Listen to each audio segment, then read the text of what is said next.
ほー、自爆少年花子くん考察学園のキャラ声でーす。今回は15巻で断絶された彼岸と志願について、花子くんたちとネネたちはもう一度出会うことができるのか、赤い家の穴の正体と司とネネの思わぬ共通点について解説考察していきます。今回の動画には自爆少年花子くん15巻以降の話が含まれます。ネタバレが嫌だ、苦手だという方はこちらでブラウザバックをお願いします。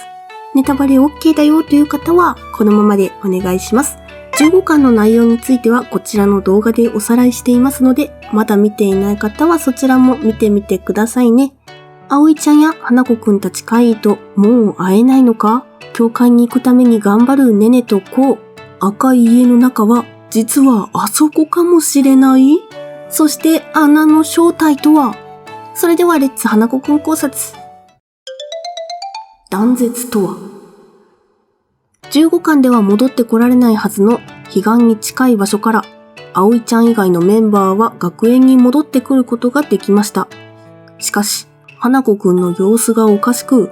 断絶だよと言って葵が生贄になった代わりにネネの寿命が延びたのだとその願いを叶え、これから人と怪異の世界は分かたれるのだと言い残し姿を消してしまったのです。このあまりに突然なことで花子くんのいない世界になってしまい、ぽっかり穴の開いたような表情のネネは読者の気持ちとシンクロしていたのではないでしょうか。この断絶とは怪異のいる世界彼岸と人のいる世界志願とが行き来ができなくなった状態で、怪異は彼岸側に強制退散させられただけであり、姿形が消滅したわけではないということです。花子くんたちは死んでいますが生きています。存在しています。安心してください。テルによると、学園には彼岸と志願を行き来するための境界が7つ存在していて、それがすべてきれいに塞がれてしまい、彼岸のものも志願のものも動けない状態であると言います。しかし、学園からは教会へとアクセスできないのですが、この町にある七不思議のルーツや縁故深いもの、場所であれば、教会への道を開くことができるということでした。教会へは行けるのか。ネネとコウが三つ葉の家で見つけた写真に写る赤い家。それは生前の花子くんが住んでいた湯木家の家だったのです。ということは湯木あまねの住んでいた家。つまり花子くんのルーツ、縁故深いもの、場所、すべてに当てはまる場所であるということです。テルが言っていた教会への道を開くことができる場所はこの赤い家のことを指していて、テルが来ればあっという間に教会への道を開けるかもしれません。しかし、赤い家に入ってしまったコウは、助けを求めるため一度外に出ようとしましたが、もう一度この家に戻ることができるかわからないと言い、出ることをやめたので、テルが駆けつけることは難しいと思います。スマホでの連絡も取れない状態でした。この赤い家の中はおそらく5巻でお茶会の後、ネネと夏彦が言った彼岸でも志願でも教会でもないどこでもない場所だと思っています。赤い家の床には教会にはあるはずの水がなく、どこでもない場所も水がありませんでした。赤い家にもたくさんの扉が登場し、どこでもない場所も扉がたくさんありました。どこでもない場所で出会った中学生のあまねくん。彼が落としたロケットのキーホルダー付きの鍵。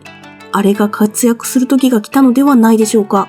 そしてどうにかして教会へと渡り、テルとアカネも2番の岬階段のことを調べていたので、他の七不思議の縁故深い場所から教会へと渡り、ネネやコウと合流するのかもしれないですね。教会へさえ行ければ、葵や花子くんたちに会えるはずです。全員で生きて帰ってこれるのかが問題です。穴の正体。赤い家では4歳の司に声をかけていた穴が登場しています。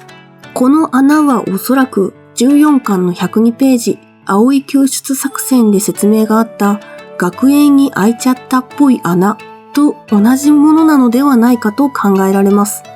穴に生贄を放り込む。すると穴は塞がる。学園の穴と同じ穴なら、司が赤い家で生贄になって穴が塞がったのも納得です。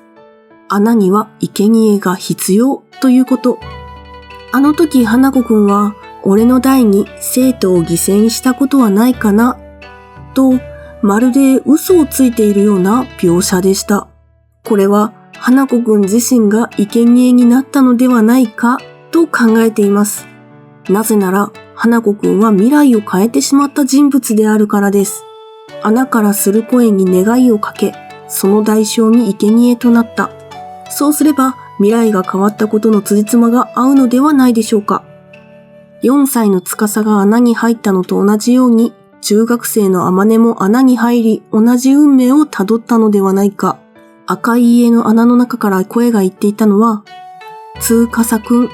お願い叶えてあげたよ。約束覚えてるよね。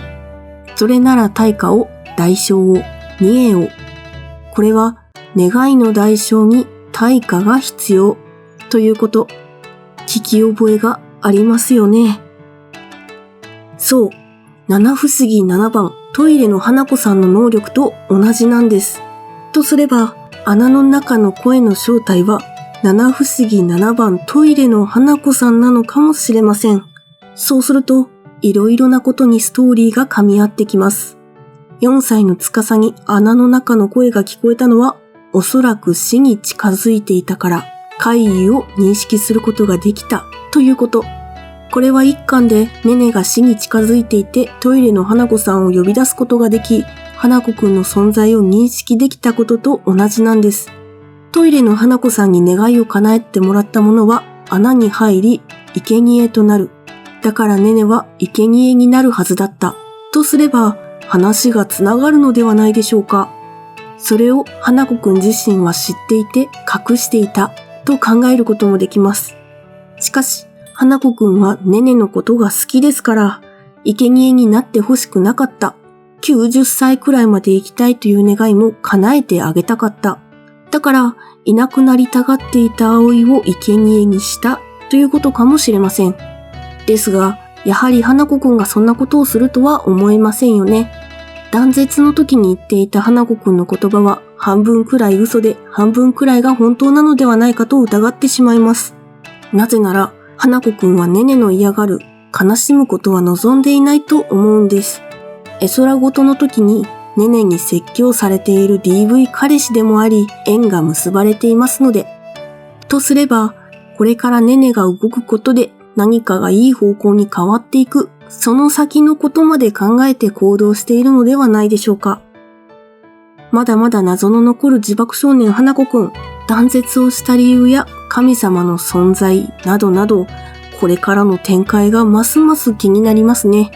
今回考察した自爆少年花子くんの最新話が読める G ファンタジー6月号はこの動画の概要欄から購入することができますので、まだ読んでない方はぜひチェックしてみてくださいね。これからもこのチャンネルでは花子くんの考察やバラエティ動画をアップしていきます。興味がある方はチャンネル登録、ついでに高評価もポーンと押していただけると動画作りの励みになりますので、よろしくお願いします。それでは今日はこの辺で、次回の花子くん考察でお会いしましょう。起立、礼。ご視聴ありがとうございました。バイビー。